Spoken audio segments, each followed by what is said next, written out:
नमस्कार, आप देख रहे हैं पत्रिका मध्य प्रदेश का फेसबुक पेज लाइव। मेरे साथ हैं मनीष गीते और मैं अभिषेक श्रीवास्तव। आज हम चर्चा करेंगे मध्य प्रदेश की गतिविधियों पर, चुनावी गतिविधियों पर। मध्य प्रदेश में क्या नया चल रहा है, क्या नए मुद्दे हैं, बीजेपी कौन सा गेम प्लान कर रही है, कांग्रेस क्या गेम प्लान कर रही है। गीते जी, क्या लगता है आज क्या बड़ी खबरें हैं? सबसे बड़ी खबर तो अभी यही चल रही है कि स्टार प्रचारक का दर्जा कमलनाथ जी से छीन लिया गया है। कांग्रेस ने इसी को मुद्दा बना दिया है। अब यही आने वाले 2-3 दिनों में आपको देखने को मिलेगा। साथ ही एक और बीजेपी के मंत्री मोहन यादव, उनको भी प्रचार से रोक लगा दी है। तो कांग्रेस ने इसको ही अब आगे मुद्दा बना लिया है। बिल्कुल सही कहा आपने कि जो चुनाव का आयोग है उसने कमलनाथ से स्टार प्रचारक का तमगा हटा लिया। उसने कहा है कि कमलनाथ जो है वो सामान्य प्रचारक हैं। अगर वो किसी भी प्रत्याशी का प्रचार करने जाते हैं कांग्रेस का, तो उनके हेलीकॉप्टर का खर्चा जो है वो प्रत्याशी के खाते में जुड़ेगा। तो कल से एक चीज और देखने के लिए गीते जी मिली है कि कल शाम के बाद कांग्रेस इस मुद्दे को लेकर आक्रामक दिख रही है। क्या लगता है कि इसे वो चुनाव में कैश कराने के चक्कर में है?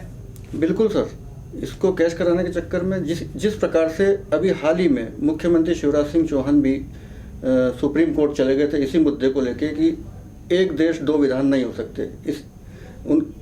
एक स्थान पे तो प्रचार करने की अनुमति मिल गई थी और एक स्थान पर इन्हें नहीं मिली थी। इन्हीं बिंदु पे कांग्रेस ने अब इसको सुप्रीम कोर्ट में भी जाने का मन बनाया है और साथ ही चुनाव प्रचार में, रैलियों में भी उन्होंने बिल्कुल इसको आगे बढ़ाया। बिल्कुल सही कहा। जैसे कल शाम को इस घटना के बाद विवेक तनखा का ट्वीट आता है और वो कहते हैं कि ये जो है ये बिल्कुल सीधे सीधे कांग्रेस को प्रचार से रोकने की कोशिश की जा रही है। ये पूरी तरह से दुरुपयोग किया जा रहा है। हालांकि उन्होंने इलेक्शन कमीशन पे भी आरोप लगाया कि उसने वन साइडेड फैसले दिए। बहुत सारे नेता हैं, उन्हें इमरती देवी का उदाहरण दिया कांग्रेस ने, और भी कई बीजेपी के नेताओं का उदाहरण दिया जिन्होंने अपशब्दों का प्रयोग किया। कांग्रेस का कहना था कि उनके खिलाफ कार्रवाई नहीं होती है, लेकिन कमलनाथ के ऊपर रोक लगा दी जाती है। लेकिन मनीष जी, सवाल यहाँ ये भी उठता है कि आपको नहीं लगता है कि इस चुनाव में जो है वो भाषाई मर्यादा तार हो गई? चुनाव जो है वो मुद्दों से भटक कर व्यक्तिगत हो गया। कहीं ना कहीं दोनों दल जो है वो एक दूसरे के बड़े नेताओं को टारगेट कर रहे हैं।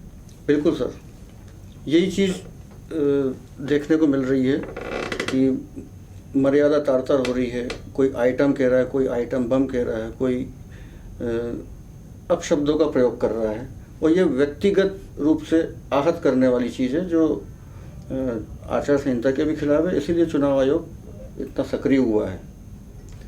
निश्चित तौर पर चुनाव आयोग ने ये भी है कि बीजेपी के जो मंत्री हैं, जो प्रदेश सरकार में मंत्री हैं, मोहन यादव के खिलाफ भी उन्होंने कार्रवाई की है। चुनाव आयोग ने उन पर रोक लगाई है।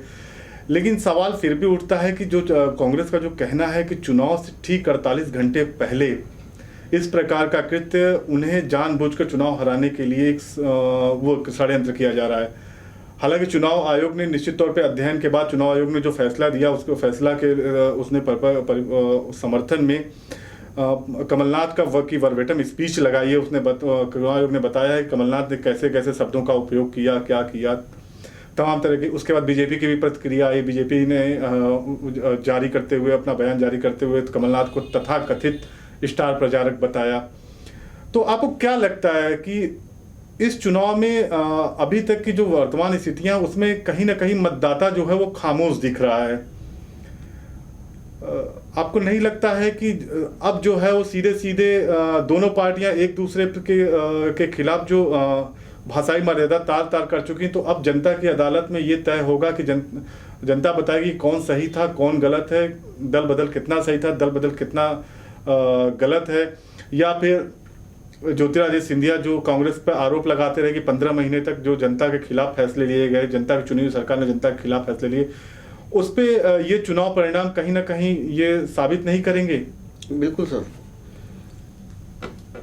जनता भी देख रही है और हम लोग भी देख रहे हैं, वो सभी देख रहे हैं। जिस प्रकार से 22 विधायक कांग्रेस छोड़ के भाजपा में आ जाते हैं, चुने हुए लोग थे, वो कांग्रेस तो आरोप लगा रही है कि विश्वासघात है और ये बहुत बड़ा मुद्दा है। कांग्रेस इसको गद्दारी बता रही है। पब्लिक में से भी कई आवाज़ें देखने को मिल रही है जो ये कह रहे हैं कि ये गलत हुआ है।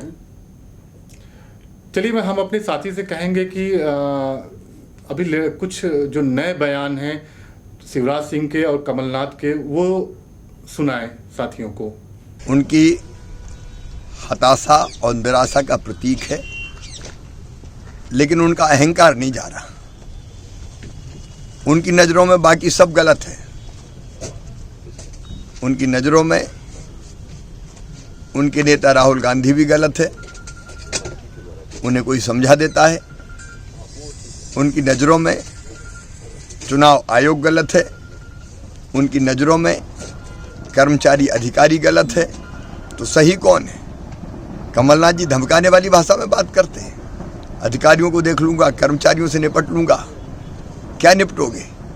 सबसे बड़ी जनता होती है और कर्मचारी और अधिकारियों का भी आत्मसम्मान होता है। ये धमकाना चमकाना बंद करो। मध्य प्रदेश प्रेम की भाषा जानता है। अब चुनाव आयोग ने भी किया तो बदले की भावना से किया।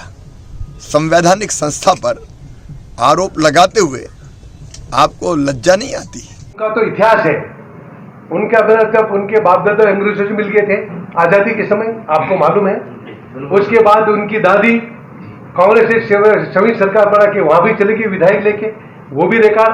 आज वही उन्होंने दोहराया कि कांग्रेस का जब कांग्रेस ने उसको उठाया, उसको मंत्री बनाया, हर जगह महत्वपूर्ण पदों पे रखा, राहुल जी के बगल में बैठ के काम करता है। वो आदमी अगर पीठ पे छुरा घोप के कांग्रेस से गया है तो उसके हम क्या विश्वास करें? और जनता आदिवासी कैसे विश्वास करें? आज यहाँ के शिवपुरी ग्वालियर की हालत देखो, आदिवासी जर्जर है। और दूसरे जिलों में आप जाके देखो, आदिवासी में आत्मनिर्भर बन गए और यह इस एरिया में अभी भी गुलामी चल रही है। समझे ना? अब आदिवासी इस समय अब आदिवासी आजाद हो गए। सिंधिया जाने के बाद आदिवासी और यहाँ के मतदाता आजाद हो गए। अब ये सब ये अलग अलग जो हुकुम करके सब चल रहे थे, वो परंपरा खत्म हो गया। अब सीधा कांग्रेस से जुड़ रहे हैं। तो इस बात को देखें, ये कोई किसी ने आगे तो पैसा लेके तो सबको बेचा है, और ऐसे बेचने वाला आदमी, उनका पूरा इतिहास आप लोग देख लो। तो मनीष जी, क्या लगता है इस बार जो जिन 28 सीटों पर चुनाव होने हैं उपचुनाव में, उस पर वोटर टर्नआउट कैसा रहेगा? अब थोड़ा हम बात कर लेते हैं कि जो वोटर टर्नआउट कैसा रहना चाहिए। क्या लोगों में वो उस प्रकार का उत्साह दिख रहा है, या फिर कोरोना का इफेक्ट कितना दिखेगा? बिल्कुल सर, कोरोना का असर तो पड़ेगा, क्योंकि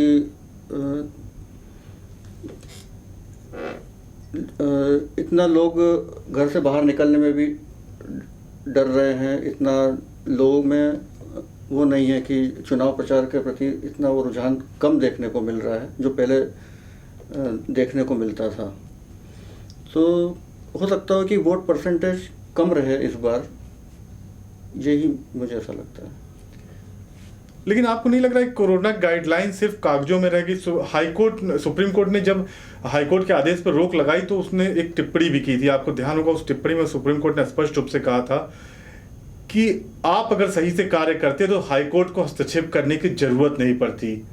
निश्चित तौर पर हाईकोर्ट ने कुछ कमियां देखी, तभी उसने सीधा हस्तक्षेप किया।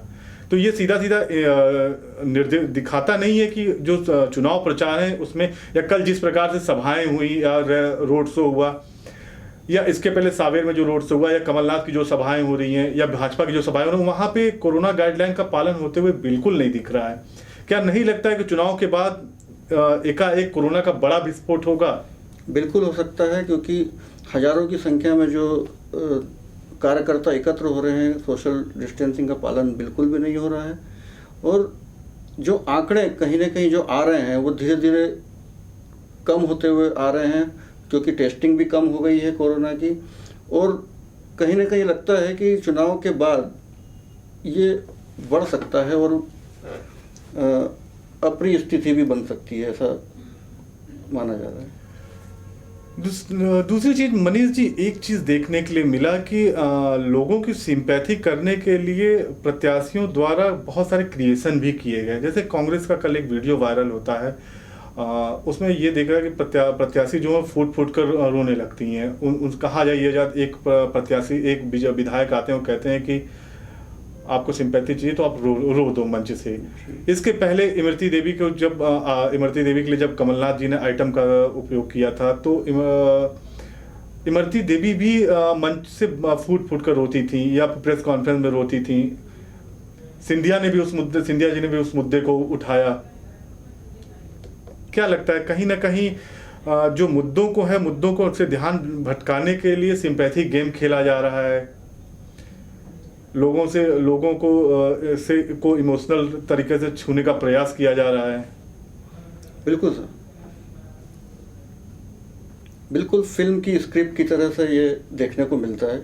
ये अक्सर होता है कि यहाँ जिस विधानसभा क्षेत्र में समस्या होती है उसको भटकाने के लिए कुछ इमोशनल ड्रामा क्रिएट कर दिया जाता है। ऐसा ही अभी बड़ा मेला में देखने को मिला है अभी।